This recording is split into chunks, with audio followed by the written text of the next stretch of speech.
Pela fé posso enxergar, pela fé posso tocar, pela fé, pela fé.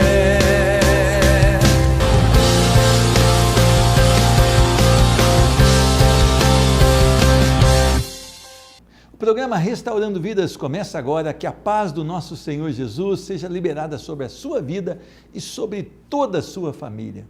O que você tem guardado no seu coração? Hoje é um tempo que as pessoas correm de um lado para o outro, tem que guardar uma senha de banco, tem que guardar alguns números lá no seu trabalho, projetos, mas será que você tem guardado a palavra de Deus no seu coração, os mandamentos do Senhor?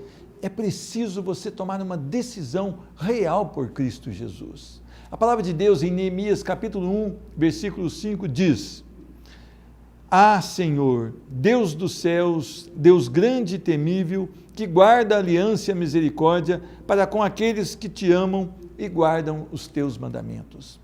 A gente corre muito nos dias de hoje, mas nós nos esquecemos do melhor: viver uma vida no altar do Senhor. Por que eu devo viver uma vida no altar do Senhor? Porque é uma aliança de Deus para mim e a sua misericórdia se renova a cada manhã para com aqueles que guardam e amam os seus mandamentos. Amar os mandamentos do Senhor é a melhor decisão da sua vida. Guardar a palavra do Senhor no seu coração vai te proteger do caminho ruim, vai te proteger dos abismos da vida. E ainda que você passe por um vale, ainda que você passe por uma dura prova, Deus estará com você. Vale a pena tomar uma posição real em Cristo Jesus. Eu te abençoo durante o dia, para que você possa tomar decisões acertadas em Cristo Jesus. Quero conversar hoje com o Vinícius. Vinícius teve 2 chances no Senhor e hoje ele trilha os caminhos do Senhor Jesus. Vamos passar a essa entrevista?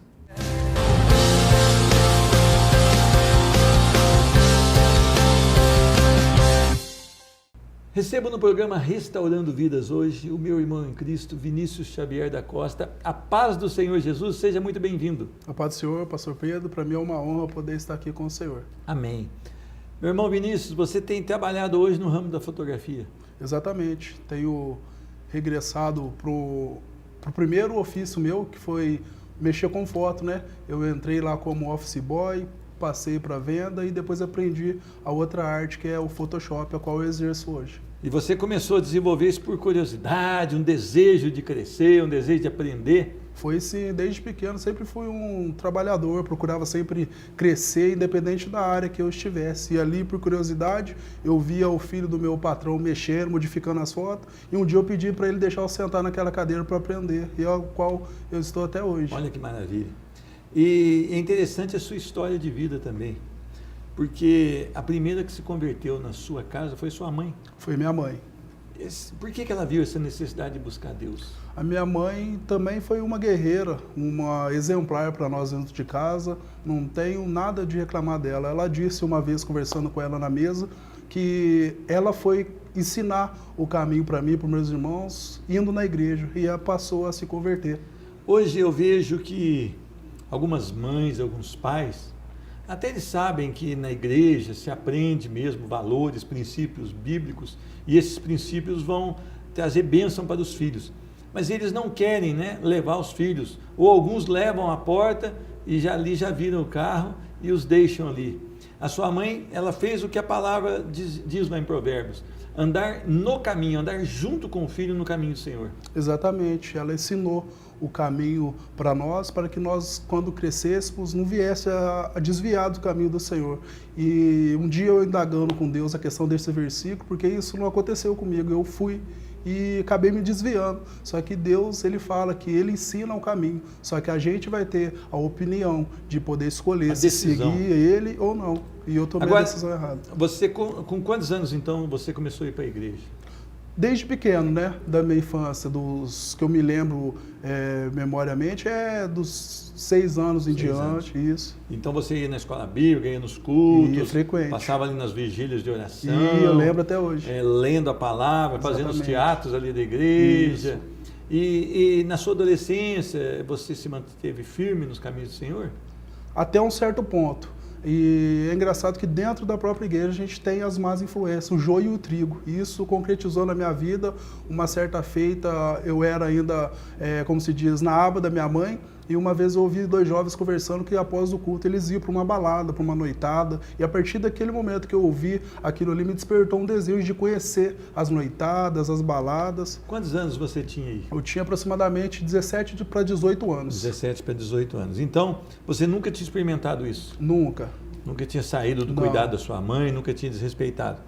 E o que você viu nessa primeira balada, nessa noitada? O que te chamou a atenção?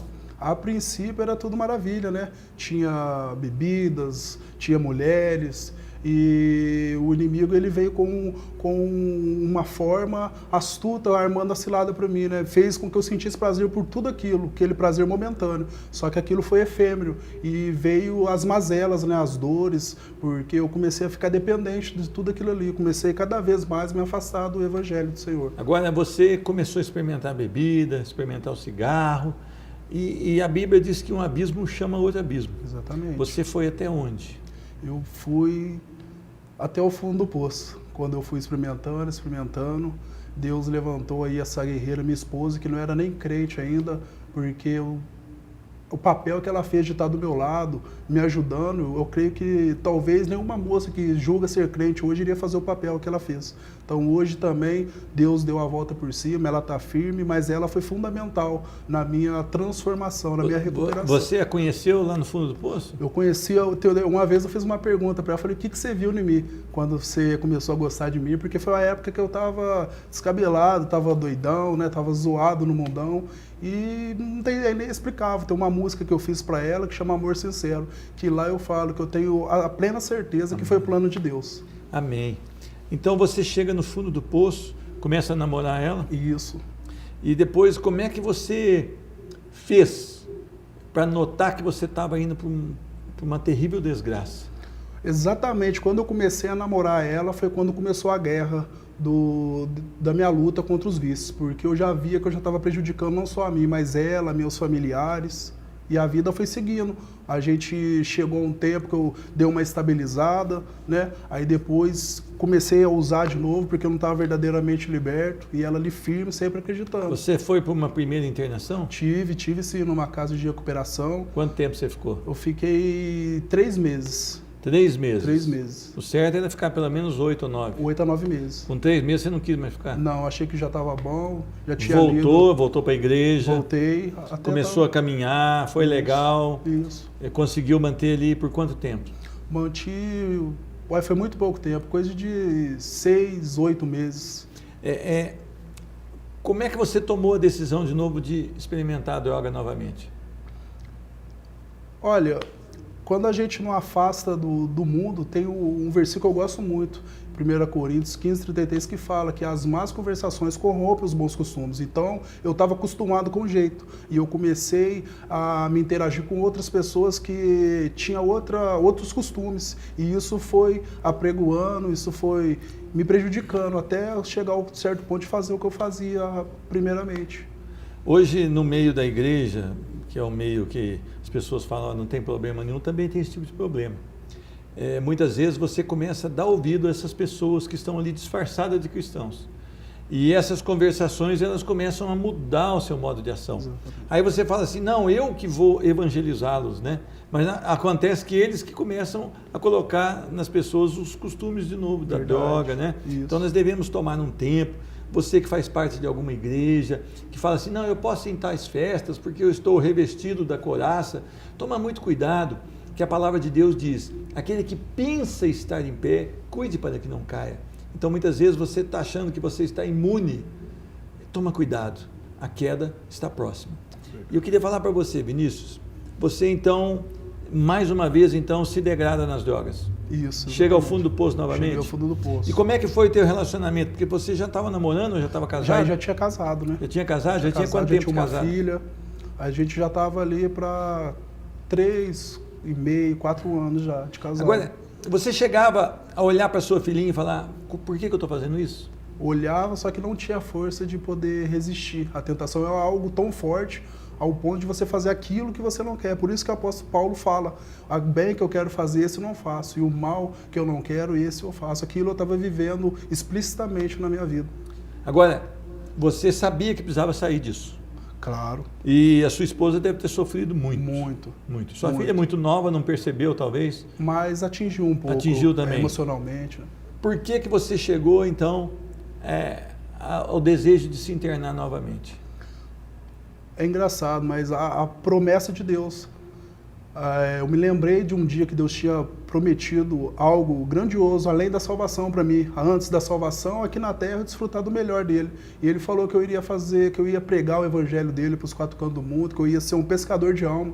E aquilo foi ruminando dentro de mim ao ponto de eu pôr para fora e falar para minha família que eu preciso me tratar do jeito que tal, não posso ficar, porque Deus tem algo lindo para fazer na minha vida. Então eu aprendi que Deus ele espera uma humilhação de todos os pecadores para que ele possa entrar e começar a concretizar os seus planos. Quanto tempo você ficou internado a segunda vez? Fiquei 6 meses. 6 meses. 6 meses. E por que quando você sentiu que você estava pronto para sair, o que aconteceu para você falar, eu estou pronto? Foi o tempo determinado que era da casa, né? Esse era o tempo específico. Aí a gente mesmo, quando você começa a alimentar o Espírito Santo, porque dentro da casa de recuperação, você carnalmente, praticamente, você não alimenta. E você começa a se tornar mais sensível. Essa casa de recuperação era desse povo evangélico evangélica. Também? E lá tinham cultos, ministrações, campanhas de oração, também tinha que trabalhar, fazer limpeza, tudo. Uma coisa que a minha mãe um dia disse para mim quando eu era pequeno, ele plantar batata, literalmente nessa casa eu fui plantar batata lá. Eu conheço essa história de plantar batata. Agora, eu queria falar para você uma coisa. Hoje eu vejo algumas clínicas que liberam cigarro, liberam... Você acha que há condição de uma recuperação assim?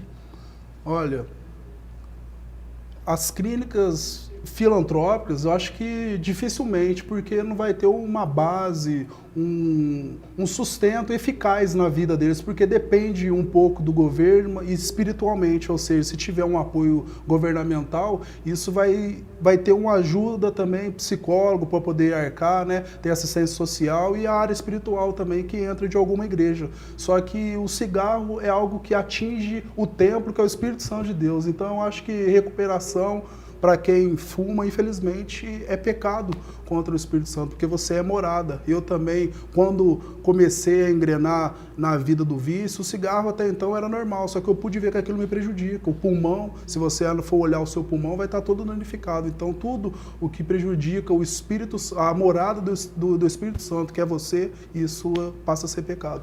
Agora, o cigarro também, junto com a cervejinha ali, é uma entrada para as outras drogas, não é verdade? Isso. É onde se fala que estamos alegres, que podemos viver ali um prazer, e é onde começa daqui a pouco a querer coisas mais fortes, não é verdade? Exatamente. Então, nós precisamos realmente buscar a Deus com exclusividade, nos separar.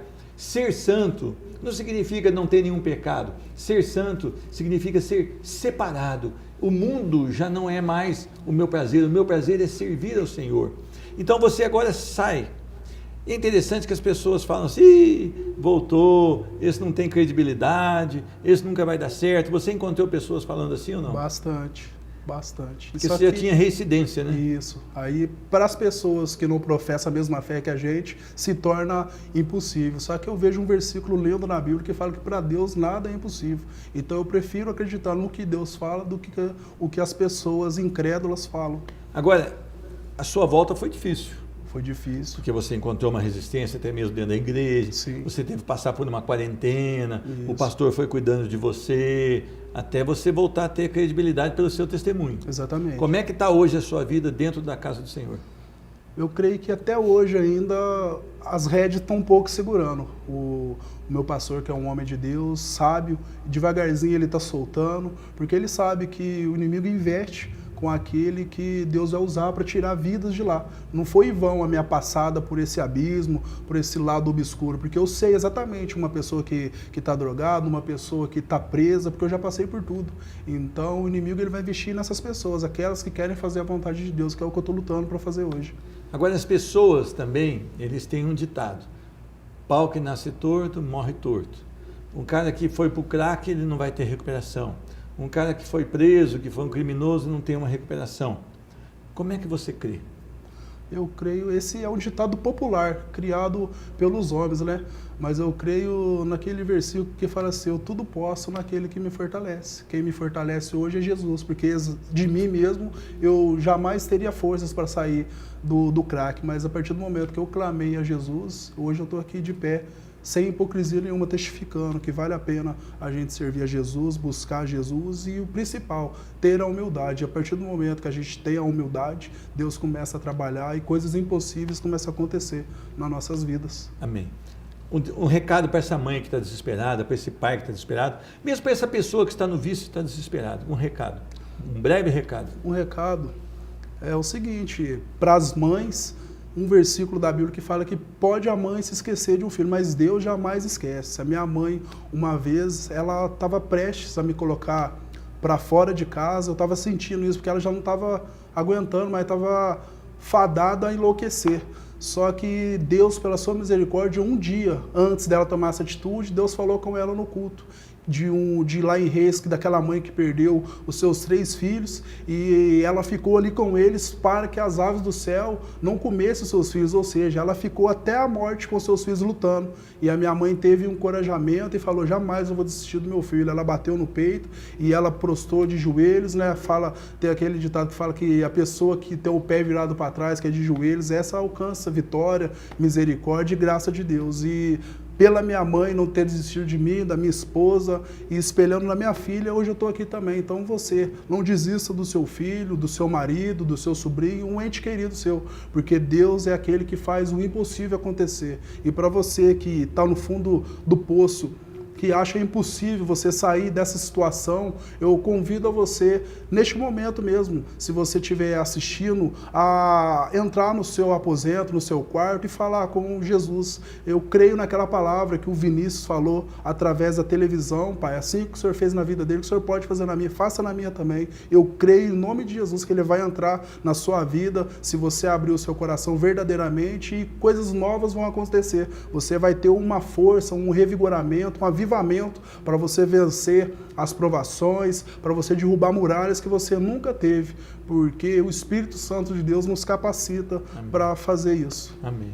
Meu irmão, muito obrigado, que Deus continue usando a sua vida. Amém. E sempre em vigilância. Amém. O diabo está ao derredor. Bravo. Nós temos que vigiar e manter firmes na palavra. Amém? Amém, pastor. Muito obrigado. O programa Restaurando Vidas volta já já, não saia daí.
Eu quero falar da palavra do Senhor sobre um encontro com Deus. Você já teve alguma manifestação extraordinária de Deus na sua vida? Você já sonhou em ter um encontro com Deus? Qual lugar que você sonha ter um encontro, uma manifestação maravilhosa de Deus na sua vida? Será que numa paisagem bonita? Será que no final de uma tarde? no começo de uma manhã, num lugar tranquilo, 3 homens fiéis a Deus tiveram um encontro maravilhoso com Deus, com Cristo Jesus. Eu quero ler um texto que se encontra em Daniel capítulo 3, a partir do versículo de número 13. Diz a palavra: Então Nabucodonosor, irado e furioso, mandou chamar Sadraque, Mesaque e Abednego, e trouxeram a estes homens perante o rei. Falou Nabucodonosor e lhes disse: É verdade, ó Sadraque, Mesaque e Abednego, que vós não servis a meus deuses, nem adorais a imagem de ouro que levantei? Agora, pois, estáis dispostos e, quando ouvirdes o som da trombeta, do pífaro, da cítara, da harpa, do saltério, da gaita de foles, prostrai-vos e adorai a imagem que eu fiz? Porém, se não a adorardes, serei no mesmo instante lançados na fornalha de fogo ardente. E quem é o Deus que vos poderá livrar das minhas mãos? Responderam Sadraque, Mesaque e Abednego ao rei: Ó Nabucodonosor, quanto a isto, não necessitamos te responder. Se o nosso Deus a quem servimos quer nos livrar, ele nos livrará da fornalha de fogo ardente e das tuas mãos, ó rei. Senão, fica sabendo, ó rei, que não serviremos aos teus deuses, nem adoraremos a imagem de ouro que levantastes. Amém? Vamos orar. Senhor Deus, muito obrigado porque a Tua palavra vem trazer hoje instrução, renovo para as nossas vidas. Abençoa essa pessoa que assiste o programa Restaurando Vidas, para que ela seja tocada pelo poder da Tua palavra e que hoje haja uma decisão de andar na Tua verdade, uma decisão de aceitar Jesus como Senhor, uma decisão que edifique na sua vida e traga essa pessoa para mais perto de Ti. Eu abençoo em nome de Jesus. Amém. Ter um encontro com o Senhor, é necessário ter uma vida com o Senhor, é necessário que o Senhor, Deus, se manifeste e que você tenha decisões acertadas na presença dEle. O rei Nabucodonosor manda fazer uma estátua, um Deus ali de ouro, de aproximadamente 30 metros de altura por 3 de largura, e diz que todos teriam que adorar, quando os instrumentos fossem tocados, as pessoas deveriam se prostrar e adorar essa imagem de Nabucodonosor, né? Ele fez e queria que as pessoas se reverenciassem a ela. E você pode estar certo que esses 3 homens, eles foram diferentes. Eles resolveram tomar e manter uma posição firme. Nós só nos dobramos diante do nosso Deus. Esses homens tinham algo na vida dele que pode se traduzir em uma palavra: fidelidade completa a Deus. As pessoas hoje, elas querem ser de Deus, mas querem também usufruir do mundo, usar dos apetrechos do mundo nas suas adorações, e Deus te quer fiel, separado, em constante adoração somente a Ele. Esses homens, pela fidelidade deles, eles estavam correndo o risco de ser queimados na fornalha de ardente, e eles estavam dispostos a ir até as últimas consequências, porque eram homens fiéis a Deus. Interessante isso, como tem sido a sua vida. Há uma fidelidade no seu coração, um zelo pela palavra, que você jamais negocia sua fé, que você se mantém firme com as pressões, que você se mantém firme com os apelos do mundo, o que tem lançado sobre a sua vida e você tem resistido. É preciso que nós tenhamos a palavra de Deus nos nossos corações, porque esses homens agora, eles estavam em grande perigo.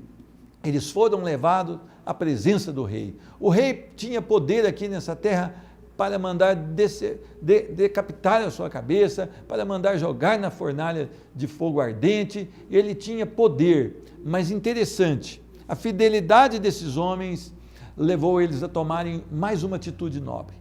Eles foram ameaçados pelo rei para voltarem atrás e adorarem, mas eles se mantiveram firmes. Meus irmãos, vão acontecer de aparecerem apelos, oportunidades para que você se dê bem, e você precisa lembrar daquilo que Deus tem para a sua vida, você precisa se lembrar da palavra de Deus para não cair nas tentações, para não cair nas provocações, para não cair na hora que as pessoas te pressionarem muito. E o rei disse: olha, É verdade que vocês não querem servir os meus deuses? Agora, pois, ou vocês estejam dispostos a adorar o meu Deus, o Deus que eu fiz, ou vocês vão para a fornalha. Interessante isso, porque a pressão foi muito grande. Eles estavam perante o rei. E um cristão verdadeiro, ele está pronto para passar pelo tempo de pressão, de opressão sobre a sua vida, onde o mundo todo cai em cima dele.